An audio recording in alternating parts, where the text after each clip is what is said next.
The 2017 Optimist Asian and Oceanian Championships were organised by the Hong Kong Sailing Federation together with the International Optimist Dinghy Association, the Hong Kong Dinghy Association and the Royal Hong Kong Yacht Club.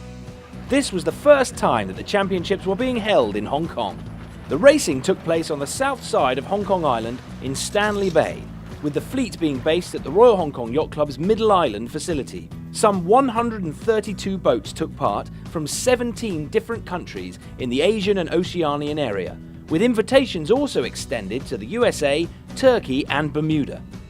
With such a large number of young sailors turning out for this event, we asked the president of the Hong Kong Sailing Federation what it was that was so special about this particular class of boat. It doesn't matter how good the design, it must be popular. So this is a very popular course. So it's very good for young sailors to put in the competition, because a lot of other countries would like to develop this course as their youth training. But it's not just the sailing that's being promoted here. Kevin Whitcraft, the president of the International Optimist Dinghy Association, believes that this little boat can offer far more than just a competitive sail. You know, you're out there with the environment, right? So you're living with the environment. You're using the wind to make the boat go faster, go slower, go different directions. So it's a big link with the environment. You have the sport aspect of it. So we really try to, physical fitness, make sure the kids are, getting out of shopping malls and into the natural environment a bit more. Sailing in general, anyone who knows sailing well, it's more than just physical fitness. You're not out there running 100 meters, but you've got to use your brain, understand the wind, the weather, meteorology, oceans and tides. And safety at sea is another big one we keep trying to push as an organization. So young children get familiar with around the water as a life skill. Being the first time that Hong Kong hosted the event, they decided to pull out all the stops and make it the biggest and best event yet, both on and off the water. A prestigious opening ceremony at the club's main clubhouse on Kellet Island started with a flag parade from all the represented countries, followed by officials and sponsor speeches, and of course, a traditional Chinese welcome. The sailors were then invited to an opening banquet around the club's swimming pool, equipped with its very own Far East Optimist for all to see. The banquet also coincided with a 23-minute firework display over Hong Kong's famous Victoria Harbour to celebrate China's National Day, and possibly the championships.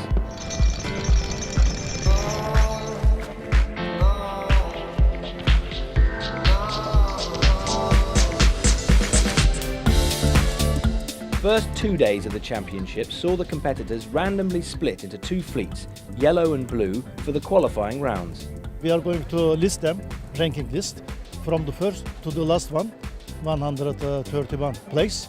And then we are going to divide them into two parts. 50% will go directly to a yellow group, which means gold.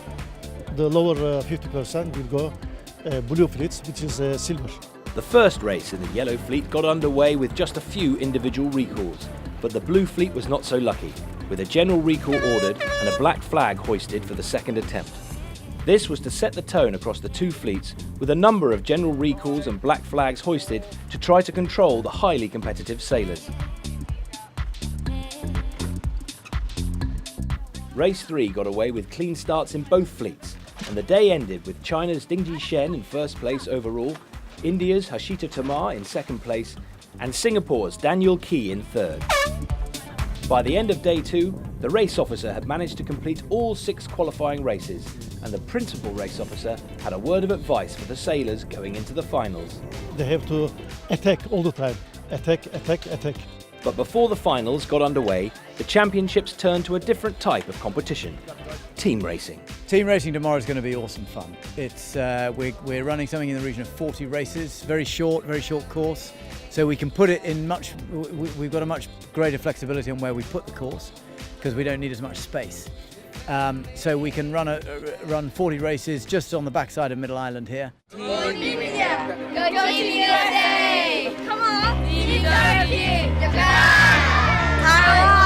We're here watching race 14 between USA and Japan. They're just rounding Mark 3 now at the bottom. So we have, looks like USA in 1, 2, 3 in a very commanding lead.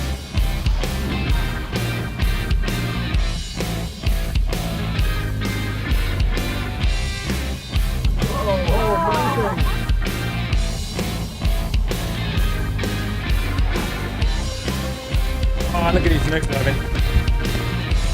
So protest there near the finish and a red flag being flown for Turkey. Looks like they're going to get a penalty turn. So what was turning out to be a comeback. China crossing now in first place. And it looked like Turkey still had one of their boats still has a penalty to take. Turkey crosses in second, but China's got 1-3. That's a very close for fourth or fifth. So 1-3-5-8. China 1-6, Turkey 2-0, winner China. Thank you. 我们首先是很高兴也很兴奋，然后但是因为我们平时训练的话也很刻苦，所以能拿到今天的成绩也是蛮不错的。 China Asian Champions in team racing. This year, the teams travelled as far as 13,000 miles to compete in the event, with teams from both Bermuda, Turkey and the USA being represented. The weather was out in full force for the first day of the finals, with wind speeds up to 19 and 20 knots and a few boats struggling in the challenging conditions. But the strong winds weren't enough to put off our sailors, with the starts being as aggressive as ever. These are optimists. I mean, optimists are well known for pushing the start lines. They're pretty aggressive starters, which is great because it teaches them how to start and they're really good at it. Sometimes they're a bit too good at it and they go a bit early. Despite the strong winds and black flags, the race officer was able to get both scheduled races in, leaving 2 races to be sailed on the final day of the championships. The effort being put in by the sailors was equalled by the effort displayed by the onshore team.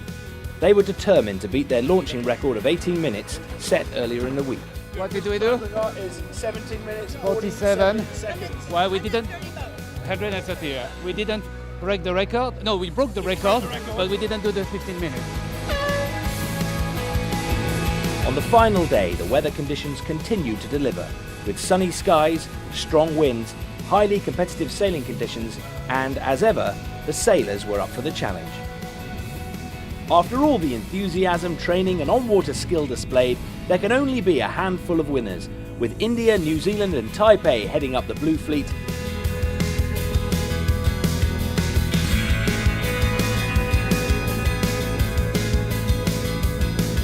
And Singapore, Turkey and China taking the podium places in the Yellow Fleet.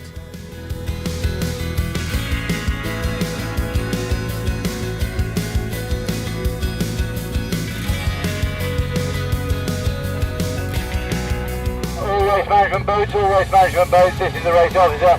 Just to say thank you very much for an awesomely good regatta. Worked very hard, I think we all got it away, and thank you very much for your efforts.